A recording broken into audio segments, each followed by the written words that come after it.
Hey everybody, this is Pastor Michael at Ascension Lutheran Church in Torrance, California. It's time for another midweek boost. I'm not a big poetry fan.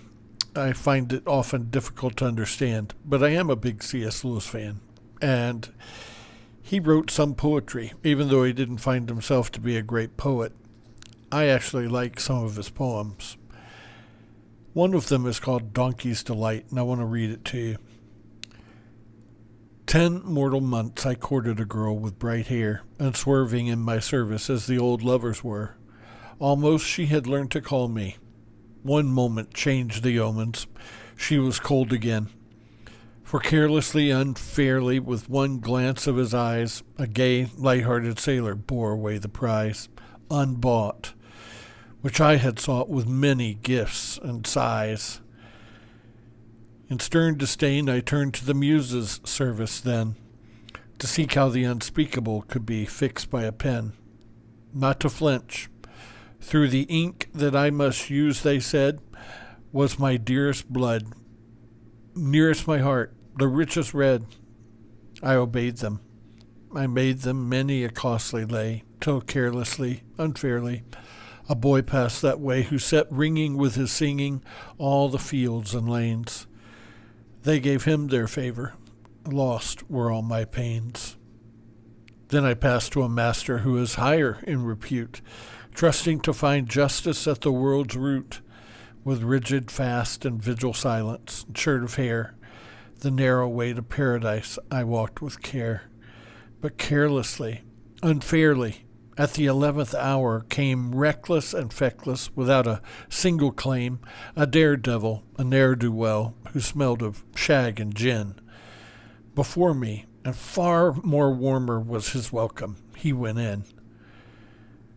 I stood still in the chill of the great morning, aghast. Then at last, I was late learning. I repented. I entered into the excellent joke, the absurdity. My burden rolled off as I broke into laughter, and soon after I found my own level. With Balaam's ass, daily out at grass I revel, now playing, now braying over the meadows of light, our soaring, creaking Gloria, our donkey's delight. I think I really enjoyed this poem because I knew what it was telling me the first time I read it. It's kind of a reminder of the parable of the laborers in the vineyard in Matthew 20, where some go in the very early part of the morning to get and are promised a day's wage, and then an hour later, some more are sent out, and later more are sent out until right before the end of the day, some are sent out for just a single hour. And when it's time to get paid, they all receive the same. It's a lesson that the things that are most important in our lives, everything that really matters, is given to us by God.